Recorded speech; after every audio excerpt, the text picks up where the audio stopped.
I wish I could say that this is one of the most exciting two-horse races I've seen in the Premier League in some time. But these two guys have been going head-to-head for quite a while now, and it's now as open as it's ever been. Crystal Palace doing Liverpool a huge favour after a few years ago bloodying the Reds' noses in the same way as they did tonight. Although it was a lot more brutal against Liverpool, and tonight felt like a very different Palace. Let's give Palace their dues in a minute, but first let's talk about the ramifications for City. This leaves Liverpool with one game in hand and 4 points back. Now, for a lot of people, you can still say it is in City's hands, but there is a key game coming between Liverpool and City. City looked frustrated tonight. They looked like they were getting at each other. I get it. There are a lot of guys out there on that pitch who want to win the game. And you know what? If there's any camp that can manage things that look negative into positives, it's Pep Guardiola's. But this City side did create a lot of chances. I'm all about performance over result. The only issue with that with me is, in a title run-in, it is about result. So it doesn't really matter how you win, and they say that. It's about grinding out those 1-0 wins. Would I be right in asking City fans whether this kind of result has been coming, or whether this kind of result is what they are almost used to seeing at this point? There is an element of frustration around the City team that when things really matter, then do they have that element within them to be able to push it over the line? The same question could be said of anyone at the very top level. And honestly, because it is so close, you almost wouldn't, you wouldn't not forgive them, if you like, for having these margins that they don't quite fulfill.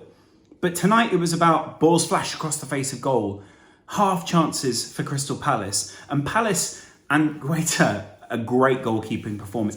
Like one of the goalkeeping performances where if you're one of the opposition fans being a Liverpool fan and you're watching that, you're thinking, I like that safe pair of hands. I like those arms swallowing that ball up every time that it comes towards him.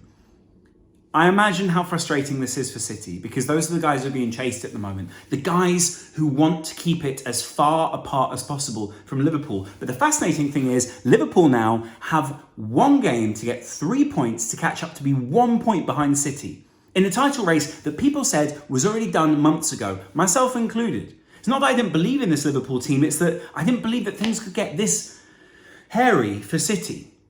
They started with the front three tonight of Jack Grealish, Mahrez on the other side, and Phil Foden. That is not like it's not a stacked front three. Immediately behind that, you've got Kevin De Bruyne, you've got Bernardo Silva, you've got Rodri. So that is, again, probably one of the most technically proficient Premier League teams of all time. And we're not even talking about Cancelo on one side and then Kyle Walker on the other. This is genuinely one of the best City teams, one of the best Premier League teams ever. Get that into your head for a second, because earlier today, I know it sounds a little disingenuous now, but maybe I'll show you the text at some point. I was talking with a friend of mine who helps me run the channel about this idea. What do we say about Patrick Vieira? What he's changed, the change of Patrick Vieira. You will see that video at some point very soon. And it was all the things that we were going to talk about in that video, but I was too busy today to record, that came true tonight. That dynamic front three. They've not even got Eze in there right now. And those guys were breaking with the kind of structure and panache that you would want to see a side that was punching up do. It was brilliant to see the way they held the ball up. Brilliant to see the way that they out-muscled City at points during this game. And I'm not even talking about that back line yet. Who, whilst they did concede chances, did feel like for the whole night they were out there just to frustrate.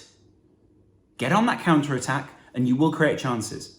I get it. Over those two games, City have had the most shots ever in the Premier League without a goal. But there was a whole season where Liverpool kept hitting the post, and we didn't call that potential goals. We can look at XG. I think City's XG will be particularly good tonight. But if you pepper that goal, but they're not particularly good strikes, you're looking speculative at this point. So tell me, how do you feel as a Liverpool fan? How do you feel as a City fan? How do you feel as a Palace fan? Because a few years ago, whilst it was that Palace were the frustrating team in the Premier League, they were nowhere near this kind of refreshing identity that other people felt they could dig for in this kind of way. Sure, maybe it was because they were digging into Liverpool at the time, and that's why I can't frame it in the same way. But I always felt like this side had a bit of a ceiling. And since Patrick Vieira's come in, that ceiling seems to have risen and risen and risen. As the young guys have been given an opportunity, giving them one of the youngest squads in the Premier League, and the more experienced heads in the side, the guys with just a couple more years than the other guys who are much younger in that squad, do seem to be guiding it very well. You heard the name Kouyaté so much tonight, and I get it. A lot of that was about fouling. But if you want to play City well, it is about fouling. City know how to do tactical fouls. Liverpool have learned how to do that. Why do you think Thiago's in the side? So if you're going to beat one of the top teams, you need to play them at their own game sometimes. And similarly to the way that we will see Arteta set out his Arsenal team later this week, we're going to see that Patrick Vieira basically said to these guys, you need to believe that you can get a result tonight. And they went out there looking like they could. The amount of times where I felt that if Wilfried Zaha hadn't been injured in the warm-up, taking whatever those magic pills were, we might have seen a slightly different performance. He was probably the most frustrating player out on the pitch tonight. Conor Gallagher just alongside him.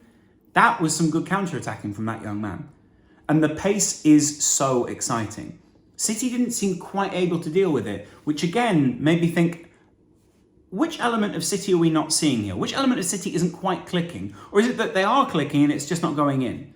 Because if they play that way against a Liverpool team, which I imagine they'll be a little more switched on against the Liverpool side, there'll be a little more adrenaline, there'll be a little bit more of everything, then maybe there's a chance that Liverpool snatch a result at the Etihad.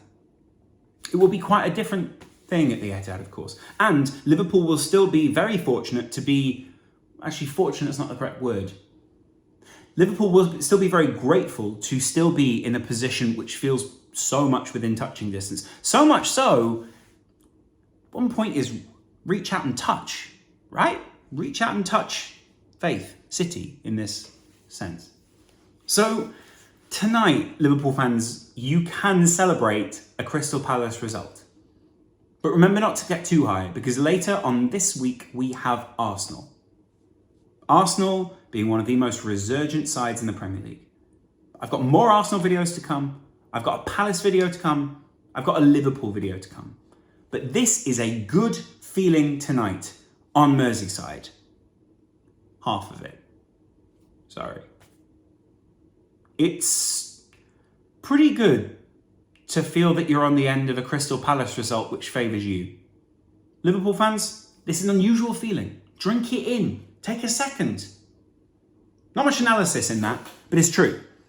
During a Premier League season, there are so many feelings that I thought I would never get to experience, and yet I have got to experience those under Jurgen Klopp. It's a weird feeling, the way that things shift within a season. I started the season thinking, what can Patrick Vieira really do at this team? The window that they have is there. The ceiling that they have is there. The window is almost closed and the ceiling seems to be coming down. But tonight, based on that performance, I think we can see that there is a lot to be praising about this side. Not least Elise as well, who is a very exciting young player. It's very satisfying to be a Liverpool fan. You are still in the driving seat if you are City fans. But tonight, might be a couple of players who are thinking, how does this go for the rest of the season? Did we trip up there when we weren't meant to? We tripped up earlier, so surely we weren't meant to trip up again. And earlier when, by the way, City did trip up, I said, that probably puts them on a win streak. So when does the win streak hit?